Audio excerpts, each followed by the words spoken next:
로마서 2장 1절 2절 말씀 찾으셨으면 제가 봉독하겠습니다. 그러므로 남을 판단하는 사람아, 누구를 막론하고 내가 핑계하지 못할 것은 남을 판단하는 것으로 내가 너를 정죄함이니 판단하는 내가 같은 일을 행함이니라. 이런 일을 행하는 자에게 하나님의 심판이 진리대로 되는 줄 우리가 아노라. 아멘. 로마서 2장과 3장에 보면 유대인이나 이방인이나 모두가 하나님 앞에 죄인이라고 이렇게 말씀을 하고 있습니다. 다시 재해석하면 예수를 믿는 사람이든지 믿지 아니하는 사람이든지 모두가 다 하나님 앞에 죄인이라고 하는 말씀입니다. 하나님 앞에는 의인이 한 사람도 없습니다. 아무리 예수를 믿고 교회 봉사를 잘하고 선행을 하고 또 훌륭한 그러한 신앙생활을 한다고 할지라도 하나님 앞에서는 의인이 없습니다. 로마서 3장 10절에 보면 기록된 바 의인은 없나니 하나도 없다고 말씀하고 있습니다. 우리 모두가 다 하나님 앞에 죄인입니다. 그렇기 때문에 모두가 죄인 되었는데 누가 누구를 판단할 수 있겠습니까? 그래서 본문 1절에 그러므로 남을 판단하는 사람아, 누구를 막론하고 네가 핑계하지 못할 것은 남을 판단하는 것으로 네가 너를 정죄함이니 판단하는 네가 같은 일을 행함이라 말씀하고 있습니다. 오늘 죄인인 내가 남을 판단하는 것이 바로 정죄의 행위인 것을 말씀해 주고 있습니다. 왜냐하면 우리 모두가 죄인이기 때문에 크고 작은 차이는 있지만은 다 똑같은 죄를 범하는 죄인이기 때문에 그런 것입니다. 우리의 신앙이 깊어지면 깊어질수록 내 자신이 하나님 앞에 더 큰 죄인임을 깨닫게 되는 것이죠. 모든 것이 하나님의 은혜임을 깨닫게 될 때에 더 겸손해지고 더 감사하는 삶을 살아가게 되는 것입니다. 누가복음 7장에 보면 바리새인 시몬이 예수님을 초대하였습니다. 시몬은 예수님이 자신의 집에 들어올 때 발 씻을 물도 주지 아니하였습니다. 그러나 죄 많은 여인이 예수님의 뒤에 와서 눈물을 흘리면서 그 눈물로 발을 닦아드리고 또 머리털로 발을 닦으면서 거기에 키스를 하고 향유를 발라주는 모습이 기록이 되어 있습니다. 예수님은 유명한 말씀을 하셨죠. 보잉 747 비행기 747입니다. 누가복음 7장 47절 말씀입니다. 내가 네게 말하노니 그의 많은 죄가 사하여졌도다. 이는 그의 사랑함이 많음이라. 사함을 받은 일이 적은 자는 적게 사랑하느니라. 오늘 예수님은 무엇을 보셨습니까? 이 여인이 자신의 사랑을 많이 받게 되고 오늘 그 감사하여 하는 행위를 보게 되었습니다. 바리새인 시몬은 주님의 사랑을 깨닫지도 못했고 사랑을 받은 것도 기억하지 못하면서 그는 예수님을 홀대하게 되는 결과를 가져왔습니다. 바리새인 시몬은 자신의 지위를 가지고 우월감을 가졌습니다. 예수님을 초대하고도 발 씻을 물도 주지 아니하는 무례를 범하게 된 것입니다. 여인은 자신이 죄인임을 깨닫게 되고 주님으로부터 많은 은혜를 받은 결과 감사와 은혜로 주님께 나아간 것입니다. 반면 시몬은 자신이 죄인임을 깨닫지 못하고 자신이 남보다 낫다고 이렇게 판단을 했습니다. 그 결과 시몬은 남을 판단하는 비판하는 자리에 서게 된 것입니다. 예수님은 남을 판단하지 말라고 말씀하셨습니다. 마태복음에 보면 비판을 받지 아니하려거든 비판하지 말라. 너희가 비판하는 그 비판으로 너희가 비판을 받을 것이요 너희가 헤아리는 그 헤아림으로 너희가 헤아림을 받을 것이니라. 오늘 비판을 하면 그 비판이 나에게 돌아온다고 하는 것입니다. 남을 헤아리게 되면 그 헤아림이 나에게 돌아온다고 하는 말씀인 것입니다. 도스토예프스키의 죄와 벌이라고 하는 소설을 보면 주인공 라스콜리니코프라는 가난한 대학생이지만은 자신이 아름답고 지성적이고 멋진 사람이라고 이렇게 판단을 했습니다. 이에 반해서 높은 이득을 취해 가난한 사람을 착취하는 전당포 노파는 추악한 존재이고 벌레 같은 존재라고 생각을 했습니다. 이런 버러지 같은 존재를 없애버리면 세상이 아름답게 될 것이라고 생각을 하고 정의를 위해서 전당포 노파를 살해하게 됩니다. 이러한 판단의 결과 라스콜리니코프는 죄에 대한 벌, 심판을 받게 됩니다. 노파를 죽이면 마음의 자유와 기쁨을 누릴 것으로 생각을 했지만은 그 반대로 그의 마음에는 죄로 인한 번뇌와 고통이 끊이지 않았습니다. 그의 마음은 무덤처럼 차가워지게 됐습니다. 이것이 바로 판단한 죄의 결과로 벌을 받은 심판이었습니다. 우리 모두는 하나님 앞에서 죄인입니다. 그러므로 어느 누구도 누구를 판단할 수가 없는 것입니다. 내가 판단할 때 그 판단이 나에게 돌아오고 그 판단으로 내 자신이 심판받는다는 사실을 우리는 기억하셔야만 하는 것입니다. 소설에 나오는 소냐는 비록 상녀였고 보잘것없는 존재였지만은 라스콜리니코프에게 이렇게 이야기를 하죠. 일어나세요. 지금 즉시 나가서 내 거리에 서서 당신이 더럽힌 대지에 절을 하고 입을 맞추세요. 그 다음 온 세상을 향해 절을 하고 소리를 내어 모든 사람들에게 말하세요. 내가 죽였습니다. 그러면 하나님께서 또다시 당신에게 생명을 보내주실 것입니다. 오늘 자신이 판단하였던 것, 그 죄를 고백하게 될 때 하나님께서는 다시금 새로운 삶의 역사를 이루어 주시는 것이죠. 고독과 고통의 작은 방으로부터 다시금 자유와 기쁨을 향한 넓은 광장으로 나가게 되는 하나님의 놀라운 은혜가 우리 마음 가운데 임하게 되는 것입니다. 판단은 원칙이 있어요. 그 판단은 하나님의 진리에 따라서만 이루어지게 되어 있습니다. 2절 보면 이런 일을 행하는 자에게 하나님의 심판이 진리대로 되는 줄 우리가 아노라. 판단은 우리가 하는 게 아니에요.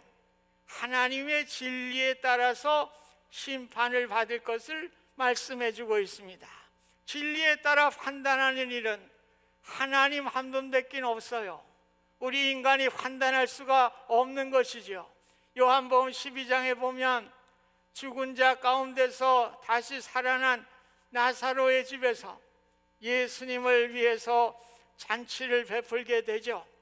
나사로의 여동생 마리아는 예수님에게 비싼 나드 향유를 머리에 붓고 자신의 머리털로 예수님의 발을 닦아드리는 일이 기록되어 있습니다. 반면에 가룟 유다는 이 향유를 어찌하여 300데나리온에 팔아 가난한 자들에게 주지 아니하였느냐, 이렇게 반문을 합니다. 얼마나 멋있어요. 그 비싼 향유를 팔아가지고 가난한 사람들에게 나누어 준다는 거 얼마나 멋진 이야기입니까? 저도 동의할 것 같아요. 그런데 예수님은, 진리 되시는 예수님은 그렇게 판단하지 않았어요. 이렇게 말하면 가난한 자들을 생각함이 아니요, 그는 도둑이라 돈깨를 맞고 거기 넣는 것을 훔쳐 감이니라. 오늘 예수님은 가룟 유다의 마음을 정확하게 본 것입니다.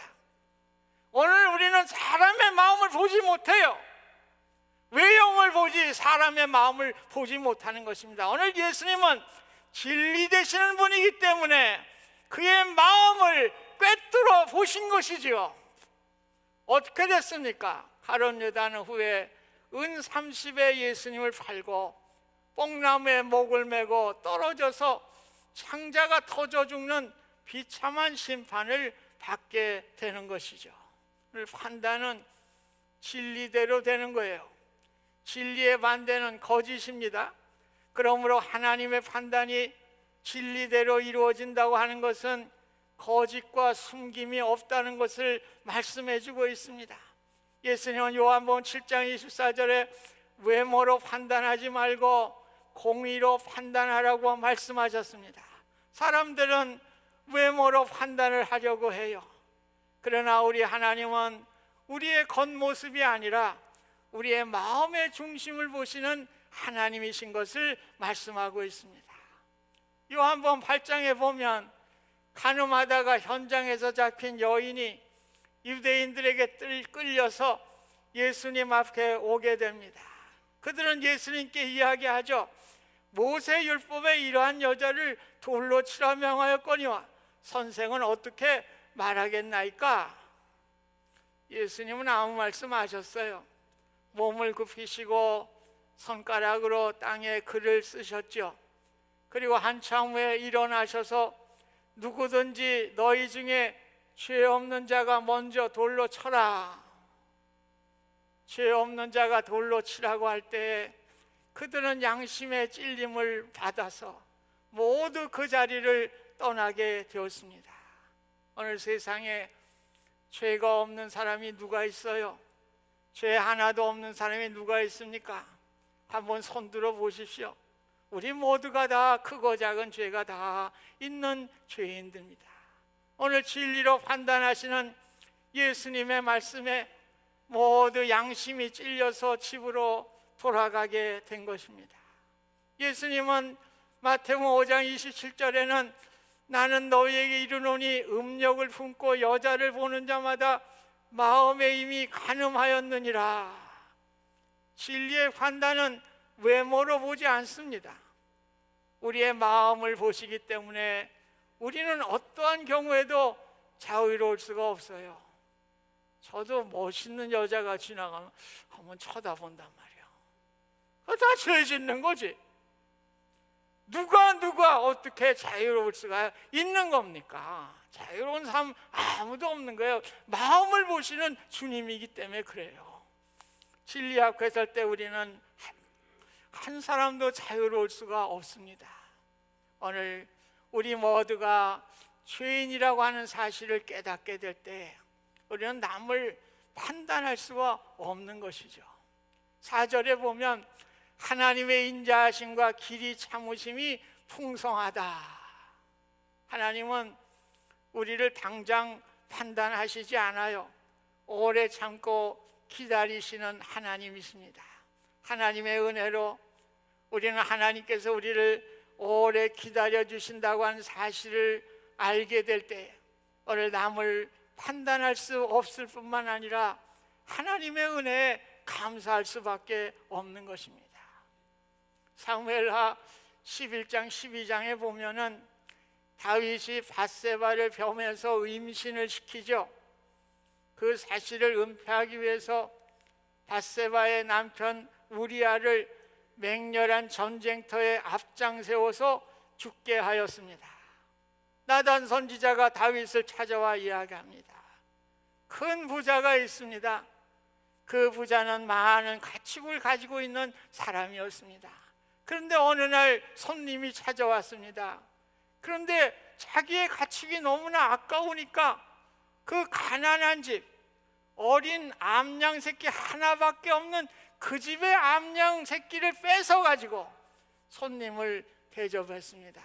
그 암양 어린 새끼는 그 가난한 가족들이 얼마나 사랑을 했는지 딸과 같이 이렇게 지냈던 귀한 존재였습니다.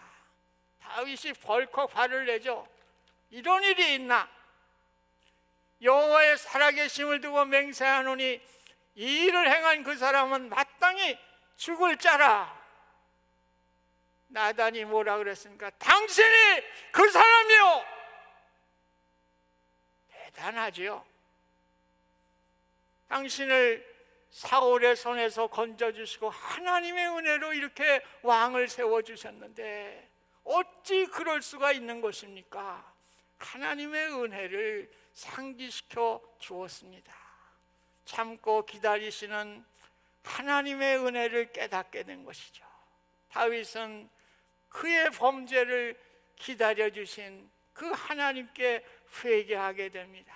그래서 시편 51편은요 다윗이 밧세바와 동참한 후에 지은 회개의 시라고 되어 있어요.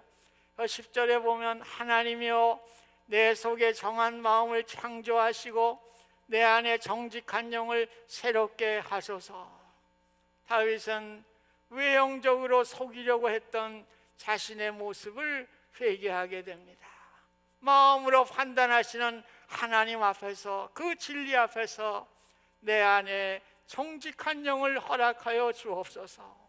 회개하게 되었습니다. 죄인된 우리는 남을 판단해서는 안 되는 것이죠. 하나님은 오랫동안 심판을 미루어 주시며 은혜를 우리에게 베풀어 주십니다. 저와 여러분은 심판을 피할 수 있도록 오직 예수님의 십자가의 은혜에만 초점을 맞춰야 되는 것입니다. 예수님은 겟세마네 동산에서 할 수만 있으면 이 잔을 내게서 물리쳐달라고 기도했어요. 그러나 그 잔을 받아야 한다고 하는 사실을 깨닫게 될 때에 죽음까지도 두려워하지 아니하시고 십자가에서 갖은 고난을 받게 된 것입니다.